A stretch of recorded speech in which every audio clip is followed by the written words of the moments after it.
Welcome to another episode of the Arkansas Football Recruiting Report. I'm Will Monclair. He's Otis Kirk. We've got a bit of an unfamiliar background today. I'm not going to show you the setup that I MacGyvered, but we've got a lot of construction going on in the studio. Big announcements coming this week. Definitely something to look for in your Pig Trail Nation report. But all that being said, we're going to jump in to the recruiting report that we have today with Otis. And we're going to jump in with Kiwi Rose, defensive tackle from Louisiana Tech. Otis, what are you hearing about him? The class of 2023. Most of the things that we're going to be talking about are class of 2023 here. 6'3", 303 pounds, committed to Arkansas on Saturday.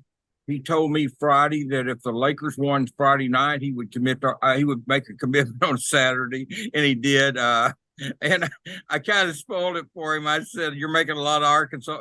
I thought he was joking until he put it on Twitter, and then I said, and he didn't say Arkansas, and I almost blew it for him because I knew it was Arkansas, and then I go and open my big mouth on Twitter during the game and say, "You made a lot of Arkansas fans happy tonight." And then it hit me that he didn't say Arkansas. He just said he was going to make an announcement.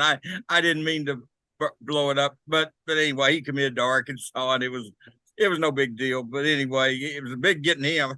He and Tank Booker are really good players, and Rose is just unbelievable. And he's a legit 6'3", 303. You see these listings, sometimes they're bigger, sometimes they're not as big. Believe me, that kid is legit. I met him Friday, and he is huge. And big pickup. He got offered by a lot of schools. They beat Miami and TCU for him. That was his three finalists. That's the three visits. 24 tackles, a couple of sacks, a couple of forced fumbles. But he and Tank Booker inside are really going to do well. They're going to be great inside for Arkansas. I love those two pickups.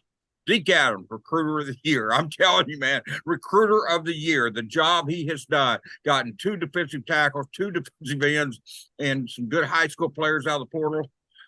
Deke Adams is the recruiter of the year. And I know Sam and Coach Williams, Coach Wood, everybody helped him. I get it. It's a team effort. But I'm just giving Adams his credit because there were some people when they hired him thought, why are they doing that? Hey, Deke has done a great job, but his recruiting this year has been off the map. I mean, just all completely out. It's been out there, man. I mean, and that's what happens when you retain your defensive line coach for a year.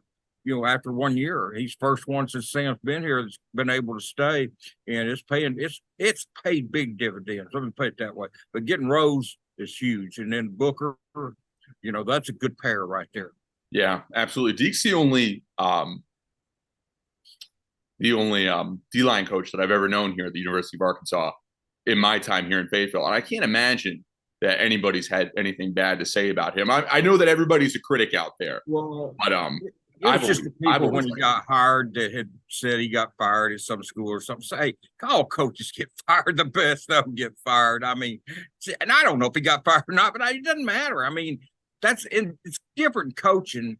Yeah. You get fired in TV, you get fired in reporting. It's different. But when it's coaching, it's just part of the business. You're hired to be fired eventually, no matter where. And I think most of his deals were that when I looked at it, most of Deke's deals were he was out of school, then there was a coaching change, and the new coach didn't retain him. That really doesn't mean anything. Maybe the new coach had his staff, had somebody for that spot. It wasn't so much he was fired. He wasn't retained when he was hired, when the new coach was hired. That's what I was seeing mostly. And like I said, I didn't go. It doesn't matter to me, but I know he's done a heck of a job here at Arkansas. Not a heck of a job. He's done a great job. To me, he's the recruiter of the year for the Hogs. Yeah, and I don't want to get on too much of a tangent here, Otis, but how about those Lakers? Huh? I said, how about those Lakers? Oh, that's great, man. I'm enjoying this. 2-10 to this. Hey, man, I'm loving it. They're playing great ball, and I love it, man. I mean, I think it's going to be Lakers and Boston in the finals, but we'll see. Wow, dear God, I hope that's the case. I think we might have to skip a week or two. Will's a Celtics fan, so is Dudley. I'm gonna get a baseball bat hold of those two guys. I gotta get me a. Well, I think Alyssa's a Lakers fan, so we're gonna gang up on YouTube. We're gonna. We're gonna have to. I actually don't know where Alyssa's allegiances lie when it comes to the NBA. She's a Lakers fan. I know she's an in-your-face Dodgers fan. Yeah, but I wouldn't be surprised. All right, let's get into the next one. AJ Bratwaist, yeah, Western Kentucky. Safety. He he actually played in the 2019 game when Western Kentucky beat Arkansas in Chad Morris's last game here. He had one tackle in that game. It was an assistant tackle, but he had a tackle. So he's already helped Arkansas win by that. But I mean, that's cruel. I shouldn't have said that. But that's cruel, man. That's cold. But a win's a win. Yeah, he got hurt and didn't play as much this year. He had 17 tackles and interception. But in 2021, he had a huge season. 64 tackles, 2 for loss, fumble recovery, a sack, and 2 interceptions. This kid committed to Arkansas yesterday while I was at the Grayson Wilson baseball game. And 6 foot 195 safety. 2023 will be here in the fall along with Kiwi Rose and the rest of them. So we're going to talk about, except for one of them here at the end. But yeah, he's a safety, plays a position of need. I think it's a good pickup. I like it. He was actually committed to Florida International, and Arkansas flipped him. They brought him in for a visit Friday. He left today, or is leaving today. I don't know if he's left yet or not, but I imagine he has. But whatever. Sunday. He's going home, and he'll be a Razorback. He'll be back late May, early June. And you know, I keep saying that, but you know, that time's slipping up on us pretty fast here, Will. Late May, early June. Yeah. I mean, you know, we're in the middle of May now. So, I mean, I've been saying that on everybody did enroll at midterm. I've been saying they'll be here in late May, early June. And it hit me the other day. We're here, you know, just about. So, yeah, time's really flying by here. Yeah, I don't want to get ahead of ourselves, but I was picturing ourselves at an Airbnb back in Omaha again. I'm like, wow, I can't believe it's this time of year again. Yeah. You know what that means? Football right around the corner. 3 or 4 weeks, and it'll be right back. If they make it to Omaha, it'll be back to the same scenario. I know. All right, but I can't wait for football. All right, next name. Francis Sherman, tight end from Louisville, University of Louisville. Yeah. 6'3", 234, committed to Arkansas on Friday. Yeah, Friday. I'm sorry. There's so many kids. He committed to Arkansas on Friday. He was here Thursday and Friday, actually. Thursday and Friday. And he committed to Arkansas. He caught one pass for 13 yards last year, 6'3", 234. He's a blocking tight end, Will. And, you know, they've got Marquise Gomes and Luke and Shamar and Ty Washington and stuff, more receiver type than blocker. And then they've got Nathan Bax, who's more of a blocker.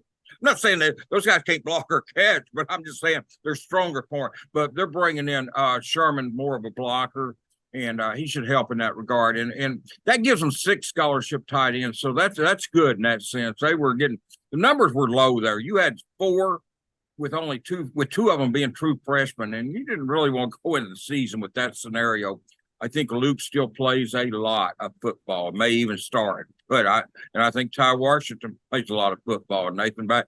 But Gomes is really going to help it. And Sherman, like I said, a pass block. Shamar Easter's got a great future ahead of him. I think his future is brighter than right now because of his size. And in fact, he hasn't been in the weight room. He plays all the sports. But Shamar Easter's best recruit in the state in the class of 2023. So he's got a great future up here from Ashdown. All those Ashdown kids are athletic as heck, man. Yeah, absolutely. That tight end room is going to be a very interesting one to watch for this year. Morgan Turner's done a good job there coming in late. So came in late, replaced Coach Loggins, kept 2 of the 3 commitments, and then went out and got Marquise Gomes, one of the top 2 or 3 tight ends in the portal. And then he got Francis Sherman, who fits a need more than not a big recruiting stat or star when it comes to star, but he feels a need. And so Morgan Turner came in and had basically had Nathan Bax and Ty Washington, and kept 2 of the 3 commitments at tight end, lost Jaden Ham to Kansas, but and then got Gomes, like I said, which was huge. Gomes and the kid that was at Arkansas State last year, Traore, those are the top 2 tight ends, in my opinion, now the portal. And Arkansas got Gomes. That's awesome. Got him, lost him, got him back. You know, it's a weird deal. Yeah, that's awesome to hear. All right, the next one on our list, Amante Struthers. Some of these names are we're gonna get them. Safety, Delaware. Wow, another safety. All right. Yeah, 6'2", 200. It's in the portal from Delaware. He will get in Fayetteville tomorrow. A big boy. For an official visit. Yeah. 200. He went in the portal. Especially as a safety. Yeah, he hasn't really blown up on the recruiting scene like you would think, but Arkansas is looking for a safety, looking for Yeah. safeties, not a Yeah, safety, yeah, safeties. yeah, safety. And he fits a big need there, and they're bringing him in tomorrow. I really expect him to do like AJ did and commit while he's here. If not soon after he leaves, I think he'll Yeah. commit. I think they get Strothers. He fits a need to play. But 6'2", 200 from Delaware, experienced kid, had 31 tackles, intercepted, I believe it was 3 interceptions, and he's had some forced fumbles, tackles for loss and stuff. But physical kid, they like him, and he, as I said, right now he fits a need, and you got to get your numbers up. And right now they're setting with, they needed 2 or 3 safeties going into this. They got one yesterday. If they get Strothers, and then you start looking maybe 2 scholarships left. If they get Strothers, they'll have 2 left. And we're going to talk the next kid we're going to talk about. They hope takes one of those 2. Yeah, absolutely. Imagine what last season could have looked like with a couple of better safeties. Chris Rhodes, the next name that you sort of teased right there, cornerback, Butler County, Kansas. Yeah, community college out of Butler, El Dorado, Kansas. The CC, I was like, is that country club? No. Yeah, Butler County Community College. It's up in El Dorado, Kansas. I've been there before. James Shoebest, who coached at Arkansas, used to be the head coach. I won a national championship at Butler County, by the way. But 6 foot, 185, more of a corner. Yeah. Chris graduated yesterday from Butler. He went there from Independence, Kansas. I'm sorry, Independence, Missouri. He went there from Independence, Missouri, redshirted a year, then played last year, and intercepted a pass, had 8 tackles. He's got 3 years remaining, and Arkansas likes him. And, that would be one of the 2. Assuming Strothers takes that offer, and I think he will, then you're down to 2 scholarships. And I think that and they'd really like the Rhodes. And Rhodes, by the way, will get here Wednesday. He will arrive Wednesday as Strothers leaves. Then Rhodes comes in. We'll be here Wednesday, Thursday, and Friday. So at the end of the week here, they could be down to 1 scholarship. And if that's the case, if they get Rhodes and Strothers, then they're going to look for a center. That would be the need for that. An center, guard, interior offensive lineman would be the need for that last scholarship, Will. People at that all the time. So it's getting down to crunch time now. Yeah. If assuming they get these 2 defensive backs, and I think they get Strothers for sure. I feel pretty good about Rhodes, but I'll know more after I talk to the kid. But I briefly, he confirmed his visit the other day, Friday, I think it was, or Saturday. And so, but yeah, it's looking good. And right now the Dickens are not what they were at first, but they're getting a little creative here, going to JUCO ranks for some kids and stuff that can still play it, but he's got another year at Butler County if he wants it. Wow. I seriously can't believe that we're talking about our potentially last scholarship here.